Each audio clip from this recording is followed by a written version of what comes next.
the future, humans don't go outside anymore and instead send out androids called surrogates to go through their daily routines. People control their surrogates from the comfort of their homes by using special chairs that connect them to the androids through neuropathic signals. If the surrogate is damaged, the person doesn't feel any pain, but they do experience all the pleasures the surrogates engage in. This allows people to make their surrogates all kinds of crazy stunts. They also can choose how they look, and now everyone on the streets looks young and beautiful. Crime and sickness quickly go down and society is losing its hate. However, a group of people called dreads believe that surrogate mothers are tantamount to a lie, which is why they oppose their use and live in small isolation zones. Their leader is known as the Prophet, and he often makes radio broadcasts asking people to leave their chairs. One night in the city, rich man goes to a club and jumps into the crowd, then flirts with a woman who he takes into an alley so they can make out a little. At that moment, a strange figure appears and electrocutes both of them, destroys the deputies before escaping on a bicycle. The murderer drives so fast that car overturns and crashes. Moments later, the FBI agents Peters and Greer arrive at the scene. The police officer tells them that the male victim is not a registered surrogate mother, but the woman. However, the owner has not provided any information. Both surrogates have their eyes burned out and the man's memory chip is burned out, but Greer takes him for analysis anyway. Agents then break into the surrogate's owner's apartment and find him dead with a bleeding nose. When they check the controllers, they find that the last thing the surrogate saw was her partner's glowing eyes before the power was turned off. Greer then goes home and gets glasses of water, confirming that he is also using a surrogate. While the android parks in S closet, the real Greer leaves the control chair and enters the child's room, where he looks at a photo of, showing him with his wife and child. He then checks on his wife Maggie, who communicates with him via her surrogate mother on. Greer wants to go on vacation without using android body. He really wants to travel. He also points out that they haven't been together for a while, only their proxies are dating, and Maggie says it's better this way. The next morning, some students find Jared dead and covered in blood on a chair, meaning he was the one behind S destroyed male deputy. Moments later, Greer's boss Andrew tells the agents the details. 2 people died in the attack received by their deputies. Later, Greer and Peters review the records from the surrogate mother's memories and notice a man with a gun, so they conclude that it was probably a murder. They then receive a call telling them that Jared is the son of Lionel, the surrogacy father. His company VSI, or Virtual Self Industries, is one of the largest companies in the world, but Lionel was fired by his partners almost 10 years ago. Since then, Lionel has become a hermit. The agents are still looking for him and visit Lionel. They are met by one of Lionel's deputies, who explains that he has always been separated from Jared. He also gave Jared one of his deputies as a gift when he went to college, hoping it would help them form a bond. Peters asks a series of questions that upset Lionel, so Greer tries to calm him down by showing compassion for the fact that he also lost a son. When Greer asks if anyone would want to harm Lionel or Jared, Lionel realizes the killer had been trying to get him and hadn't known the surrogate was under Jared's control. Suddenly, the surrogate goes off and Lionel appears sitting on his chair as he has a breakdown because he caused his son's death. Afterward, Greer and Peters go to VSI to ask the representatives about people dying from their surrogates getting destroyed. The representatives get offended and swear the surrogates have fail-safes to avoid such problems. Next, the agents show the fried chip to an engineer, who inspects it and explains the only thing that could cause that is getting all the circuits fried at once. He also shows them that they recently received a truckload of SMG's hashtag from the military that were missing optics and ID chips. Agents are then sent to a military camp, where a group of proxies use the proxies to fight in a distant war. If the deputy is destroyed by gunfire, the person controlling it simply returns with a new. The colonel tells the agents that the weapons used by the military cannot affect the people they control. He also reveals that the military is removing some parts to keep them for analysis before. Later at the station, Peters finally identifies the man with the gun as Miles, a man who does not use surrogates. Soon technician Bobby, who doesn't use a surrogate either, informs them that the monitoring department has found Miles thanks to the FBI having access to all the surrogates feeds in the city. Peter stays with Bobby to keep track of Miles' movements while Greer rushes to join the pursuit team. Suddenly, an alarm goes off and Bobby sees a man harming a woman in a hotel, so he immediately gets a disconnection warrant to shut those surrogates down. Peters is shocked to learn this can be done and questions the morality and legality behind it, worried about the software potentially falling into the wrong hands. Meanwhile, Miles rides his bike through the city as the cops chase after him on cars and Greer follows them on a helicopter. The bike allows Mike to make crazy moves and negotiate tight spots to gain an advantage. However, he ends up getting cornered and falls into an alley, allowing the police to immediately surround him. Miles suddenly draws his gun and shoots the officers, hitting them with a wave of electricity that causes the officers to convulse and make their eyes pop out of their heads.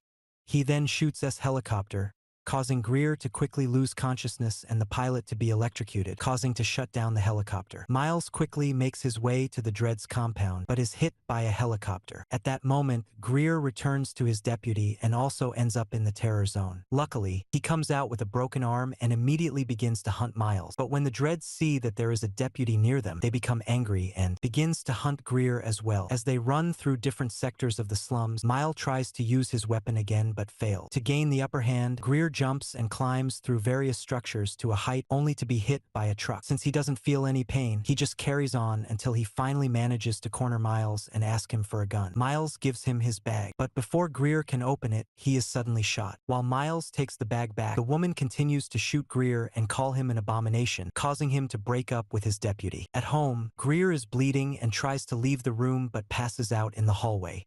Luckily, Maggie finds him and calls an ambulance. Sometime later, Miles awakens to find Prophet and his men in his house looking for weapons.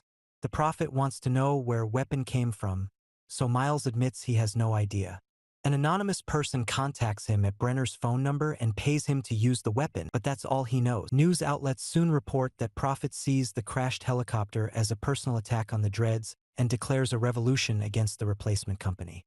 Greer also wakes up in the hospital and learns from Andrew that he has been suspended. Enraged, Greer runs out of the hospital and meets with Peters, but he becomes dizzy while walking. This appears to be a side effect of using a surrogate. Peters tries to find a new replacement for him, but these random models seem unsuitable. Greer decides to go to the horror colony and is admitted there thanks to his real body. As he looks around, he is dismayed to see his representative crucified. He also learns that Miles has died and therefore attends S' funeral. The Prophet gives a speech reminding everyone that death is a sign of true humanity, which androids do not have. After the funeral, Greer tries to approach the Prophet, but his thugs beat him up while the Prophet reminds him that feeling pain is a real human experience. When Greer asks about weapons, the Prophet laughs and responds with sarcasm, makes Greer go. Prophet then enters his trailer and discovers that he has hidden S' weapon under the floor. Meanwhile, Greer is picked up by another Lionel deputy, who explains to that he is using a new model because his life is in danger. Greer tells him that the murderer of Jared was killed by the Prophet and tells him his story. His son died in a car accident, and there is nothing worse in the world than a parent outliving their child. Lionel points out that if they find number where the gun came from, they will find out who is trying to kill him. Couldn't come from Dreads because they don't have enough resources. When Greer returns home, Greer finds Maggie having a wild party with her friend. He argues with her alone because he really wants to see her and not as a hedonistic surrogate mother. Maggie says she's changed and that's impossible. At exit, Greer gets upset and beats up the partygoer until he sees metal under the fake skin. After Greer leaves, surrogate Maggie looks at the real body in the chair. Maggie takes off her glasses and cries. Greer returns to headquarters and learns that VSI concluded a contract with the military for weapons, but it was canceled and the reason was kept secret. That evening, Surrogate breaks into Peter's house to check all of her stool records and learns about Bobby's software that allows to deactivate all of the surrogates. He then shoots Peters several times before stealing her system and connecting her to a new person. At headquarters, Peter's deputy is ready for action. The next day, Greer meets with the colonel again and shows him a photo of the weapon. The colonel admits that this is weapon which the military had ordered, but all prototypes were allegedly destroyed after it was discovered that it also killed the people behind the proxies.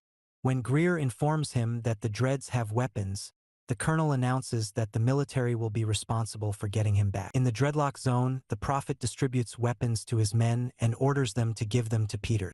Later, Greer tries to talk to Maggie about their relationship and the loss of her son. Maggie is upset and realizes that she is only alive today thanks to the surrogate mother who saved from real life. When Greer insists on discussing the matter, Maggie abandons her surrogate and her real mother takes the cure. Soon the military invades the Dreadlock Zone to capture S weapons. As the locals panic and hide, the Prophet and his men attempt to escape, but are cornered by soldiers. Both sides immediately open fire, but the military has men and weapons, so the Prophet's group is quickly routed. The Prophet was shot in trial, and when the soldiers approached him, they were shocked to see that he was a surrogate mother. It turns out that Lionel was controlling the Prophet all along. Meanwhile, Greer meets with Peters, who tells him that Andrew hired Miles to kill Lionel. Greer immediately goes to S headquarters to confront Andrew and deduces that VSI gave him a gun to kill Lionel for his anti-surrogacy movement. When Andrew looks away, Greer stabs him in the back of the head, causing Surrogate to pass out. Greer then checks Andrew's computer and downloads all the information related to conspiracy. As Greer leaves the building, the Real Andrew calls the other agents and orders them to call to arrest Greer for assault. Greer then meets Peters in his car, not yet suspecting that there is a new person behind the surrogate mother.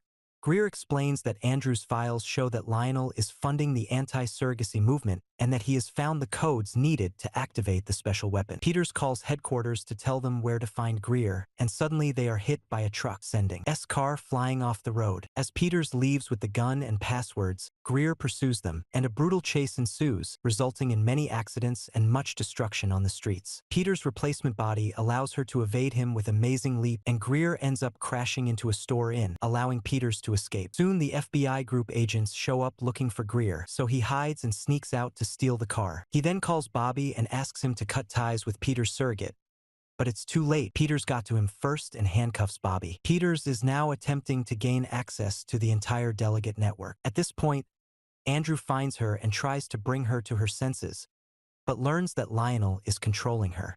A desperate Andrew tries to convince Lionel that surrogates are good for humanity, but Lionel wants people to live like actual humans and fires the weapon to kill Andrew as revenge for his son's death. Next, Peters starts uploading a virus to the surrogate network, intending to kill every person using one. Moments later, Greer breaks into Lionel's house and shoots the surrogate guards to force his way inside. He searches the house and eventually finds a hidden door that he goes through, finding a room filled with surrogates, including the Prophet and Peters' killer. Lionel is in a wheelchair pointing a gun at Greer and explains that people inside surrogates are already dead anyway, so he's doing humanity a favor. Computer announces that the virus download is complete. Lionel is pleased, removes it himself using S chemical compound, then removes Lionel from his chair and contacts Peter's surrogate.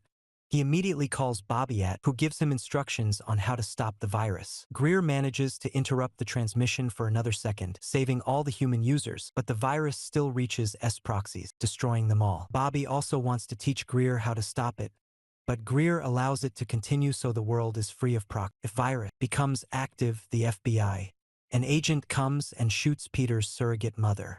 Soon, the proxies on world close and begin to fall, filling the streets and buildings with lifeless robots.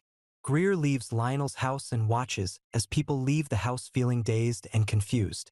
When he returns home Greer is finally able to hug the real Maggie again.